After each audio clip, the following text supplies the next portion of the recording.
فضیلت کی بات نہیں بلکہ فرمایا کہ قیامت والے دن باقاعدہ اس کی جوابدہی ہوگی۔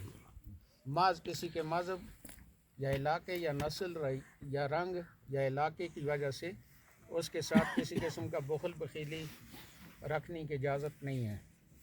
جیسے یہ معلوم ہوتا ہے کہ مسلمان کبھی بھی دہشت گرد نہیں ہو سکتا۔ بچوں کی بنیاد رکھنے سے پہلے یہ تعلیمات دی گئی ہیں۔ دوسری آیت میں فرمایا کہ ایمان، آپ ایماندار یہ سمجھیں کہ ایمان بڑی اہمیت رکھتا ہے، اس لیے اس کی حفاظت کرنی ہے، اور اسلام کی حفاظت، ایمان کی حفاظت اسلام کے ساتھ ہے، اعمال کے ساتھ ہے۔ لہٰذا مرتے دم تک اعمال کے ساتھ ایمان کی حفاظت رکھنی ہے۔ جیسے بادام اور اس کے اوپر مضبوط چھلکا ہے، تاکہ بادام جیسی اندر جو قیمتی چیز ہے، انسان کی نعمت ہے، اس کی حفاظت ہو سکے۔ یاد رکھنا کہ ایمان صرف لا الہ الا اللہ محمد رسول اللہ سے آدمی ایماندار ہو جاتا ہے، اور اس کا باقاعدہ جنازہ اور اس کے لیے مغفرت ہے۔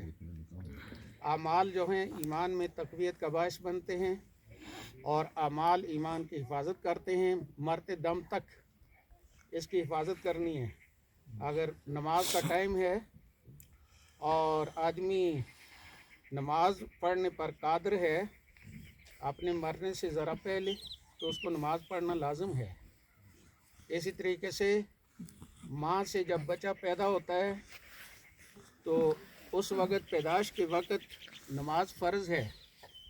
اگر وہ ادا کر سکے تو بزرگان دین نے، فقہا نے لکھا ہے اس کا طریقہ، لیکن معاف نہیں ہے بعد میں اگر نہ کر سکے انسانی کمزوری کی وجہ سے اور مجبوری کی وجہ سے، تو نماز قضا ہے، معاف نہیں ہے۔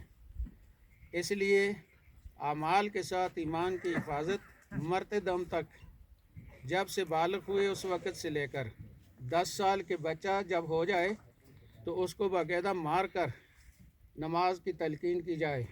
7 سال سے بچے کو نماز پہ لگایا جائے، اور نیک اعمال اپنے بچوں کو بتائیں۔ کلکم رائن و کلکم مسئول عن رعیتہ، جو آپ کے ہمارے زیر دست لوگ رہتے ہیں، گھر میں بچے رہتے ہیں، سکول میں بچے پڑھتے ہیں، جہاں بھی ہیں، آرمی میں ہیں، ہر اوپر والا اپنے نیچے والے جتنے بھی اس کے زیر دست لوگ ہیں ان کا قیامت والے دن جوابدہ ہے، اور اس سے پوچھ گچھ ہوگی۔ اس لیے نیک اعمال کا خیال رکھا جائے۔ تیسری آیت میں جس زبان سے ناچاکیاں پیدا ہوتی ہیں اس کی حفاظت کی بات کی گئی ہے۔ فرمایا قولوا قولا سدیدا، سیدھی بات کرو۔ سیدھی بات کا مطلب یہ ہے کہ ایسی کئی معنی والی بات نہ ہو جس کے کئی پہلو نکلتے ہوں، یا وہ جھوٹی نہ ہو، یا وہ گالی گلوچ پر مبنی نہ ہو، جس سے دوسری کی دل آزاری ہو اور دوسرا جو ہمیشہ کے لیے متنفر ہو، اور فیملیوں میں دراڑیں پڑیں اور لوگ ٹکڑے ٹکڑے ہوں۔ یہ زبان آپ سنتے رہتے ہیں کہ آج بھی کراتی ہے، راج بھی کراتی ہے، لہٰذا زبان کی حفاظت بڑی ضروری ہے۔ زبان کی حفاظت، سچائی پر اس کو قائم رہنا چاہیے۔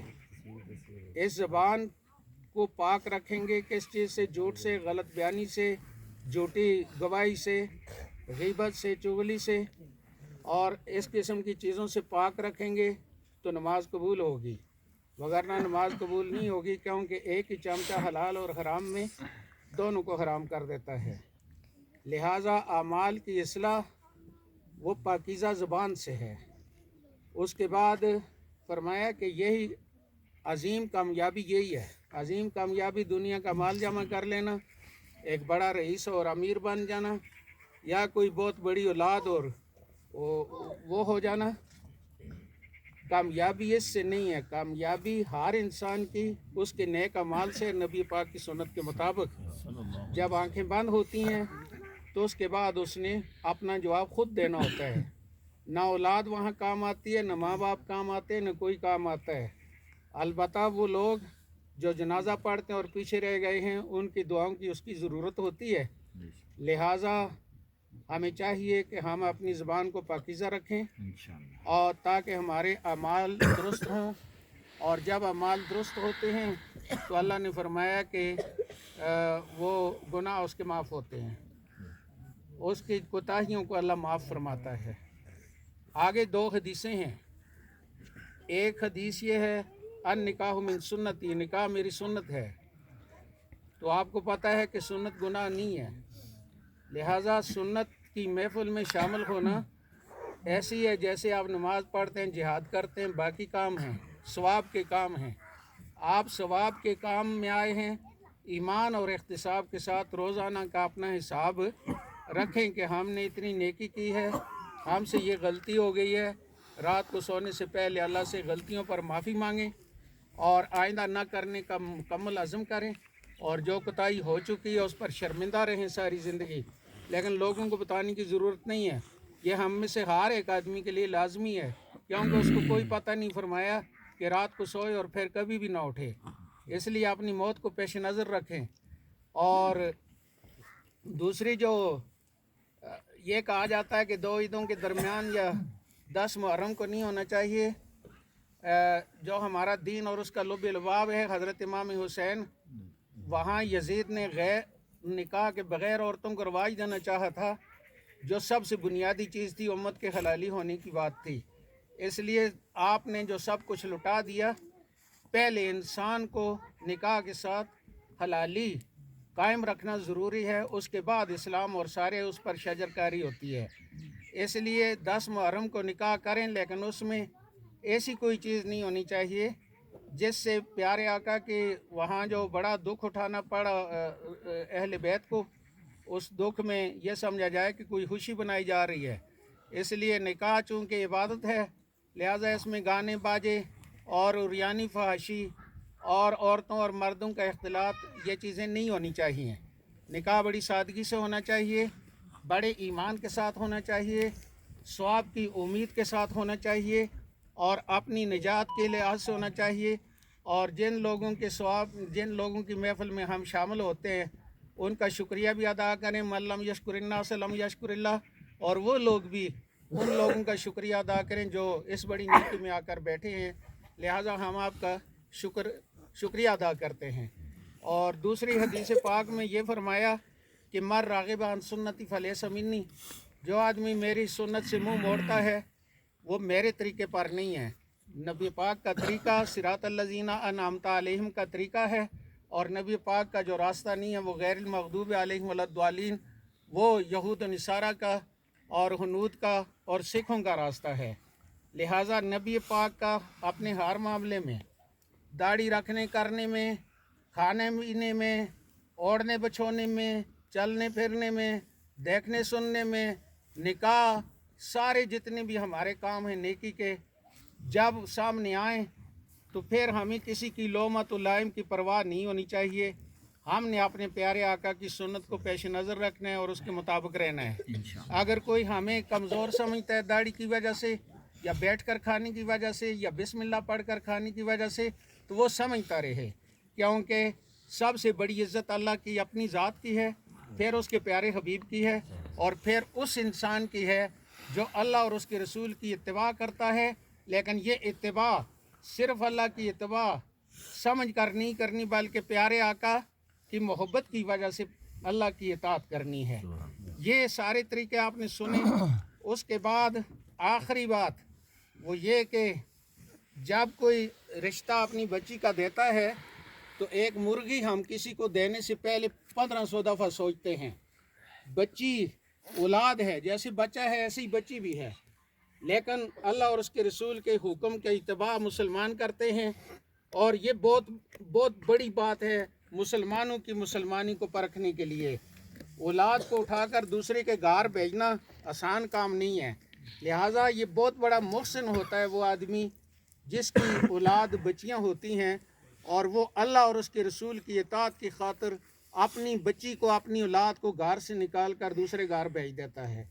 ये कोई छोटी कुर्बानी नहीं है, ये बहुत बड़ा एहसान है। इस एहसान को एहसान माना जाए। और आए दिन बच्चियों को मारना, पीटना, गाली गलौज करना, तलाक़ें देना, घरों से निकालना, या उनको 2 नंबर मखलूक समझना, या घर में उनको सुतीले समझना, ये सारी जवाबदेही होगी। लिहाजा जो रिश्ता दे बच्ची का, सारी ज़िंदगी उसको सर पर उठा कर फिरना चाहिए, क्योंकि वो बच्ची किसी की बच्ची भी है जैसे हमें अपनी बच्ची अच्छी लगती है, लिहाजा उसके माँ बाप का, बच्ची के माँ बाप के एहसासात का ख्याल रखना है। और जैसे हमें अपनी माँ अच्छी लगती है, ये बच्ची कल बच्चों की माँ होगी, लिहाजा उसको कुछ कहने से पहले ये ख्याल रखा जाए कि जैसे अपनी माँ हमें बहुत अच्छी लगती है, उसके बच्चों को भी अपनी माँ, अगरचे हमारी औलादें बाप कुछ कहता है तो चुप कर जाते हैं, लेकिन कोई औलाद भी अपनी माँ के बारे में किसी से सुनकर, कुछ भी सुनकर वो खुश नहीं होते, कम अज़ कम वो खफा होते हैं। अगर खफा ना भी हों तो चुप कर जाते हैं, लेकिन इस चीज़ का ख्याल रखना जाए। जिस तरह हमें अपनी बहन अच्छी लगती है, ऐसे ही फरमाया कि ये भी किसी की बहन है, लिहाजा जैसे हम अपनी बहन के लिए सब कुछ कुर्बान करने को तैयार होते हैं, सिर्फ बीवी ना समझा जाए, ये समझा जाए कि ये किसी की बहन भी है और उसके भाई के जज्बात का ख्याल रखा जाए। ये चंद बातें करने के बाद आखिरी बात वो ये कि मरना है, दुनिया छोड़ जाना है, एक सफ़र है। बच्चा पैदा होता है, हम खुश होते हैं, बच्चा रोता है, फरमाया इसलिए कि शैतान आकर उसको उंगली मारता है तो वो उससे चीखता है, और फिर बड़ा होता है, हम कहते हैं खुश होते हैं कि बच्चा बड़ा हो रहा है, लेकिन हमारे जहन में एक और बात भी होनी चाहिए कि ये बड़ा जो हो रहा है तो आगे कब्र की तरफ बढ़ रहा है, लिहाजा उसका ख्याल रखा जाए कि इस बच्चे को कब्र में कामयाब बनाना है। जैसे दुनिया में हम कामयाब बनाने के लिए बच्चों को काम पे लगाते हैं, पढ़ाते हैं, तालीम देते हैं ताकि अच्छी ज़िंदगी गुजार सकें, लेकिन ये चंद दिन की ज़िंदगी है, ये चंद घड़ियों की ज़िंदगी है, ये कुछ ना होने वाली ज़िंदगी है। आते हुए नमाज आते हुए अजान, जाते हुए नमाज, इतना सा कलील वक्त कि आए और चले गए। लिहाजा इस ज़िंदगी को नापायदार ज़िंदगी समझा जाए। ये आर्जी ज़िंदगी है, ये ख़त्म होने वाली ज़िंदगी है जिसको दुनियावी ज़िंदगी कहते हैं। हमेशा की ज़िंदगी कब्र की ज़िंदगी है, हमेशा की ज़िंदगी आखिरत की ज़िंदगी है, हमेशा खुशियों की जगह कब्र है। वो जन्नत के बागात में से बाग है मोमिन के लिए। वो पहले मिट्टी कुछ भी नहीं होती, लेकिन जब मोमिन आदमी कब्र में पहुंचता है तो उस जगह को अल्लाह ताला जन्नत बना देता है। लिहाजा बुखारी शरीफ के अल्फाज में वो रोज़त मिन रियाज़िल जन्ना है, ईमानदारों की आपकी कब्रें। इस घर से वो घर बहुत अच्छा है जिसमें हमारे भाई कारी साहब चले गए, और आज एक बड़ा अफसरदा प्रोग्राम है बच्चों का। हमारे भाई हमसे जुदा हो गए, जो हम सब से बड़ा, आप सब लोगों से बड़ा लाड प्यार करते, और यकीनन आप उसी मेरे भाई की वजह से, हमारी वजह से भी आप तशरीफ़ लाए हैं, लेकिन हम समझते हैं कि पूरा इलाका जिस किसी के साथ एक दफ़ा कारी साहब मिला है वो हर एक कारी साहब को याद करता है। फरमाया पीछे 3 आदमी भी अगर अच्छा कह दें तो जहन्नमी भी जन्नती हो जाता है, और कारी साहब को अच्छा कहने वाली सारी मखलूक है, याद करते हैं लोग। इसलिए आपसे हमारी दरख्वास्त होगी कि कारी साहब के लिए आज हम ये समझते हैं कि हमारे बच्चों का निकाह ये एक सुन्नत है, कजर की बात है जैसे आपने सुना, उसके साथ साथ कारी साहब के लिए दुआए मग़फ़िरत भी है। हमारे मेहमानान ग्रामी उलमाए किराम कराची से तशरीफ़ लाए हैं, और लाहौर से हमारे बहुत ही मुरब्बी हमें इस जगह तक पहुँचाने वाले।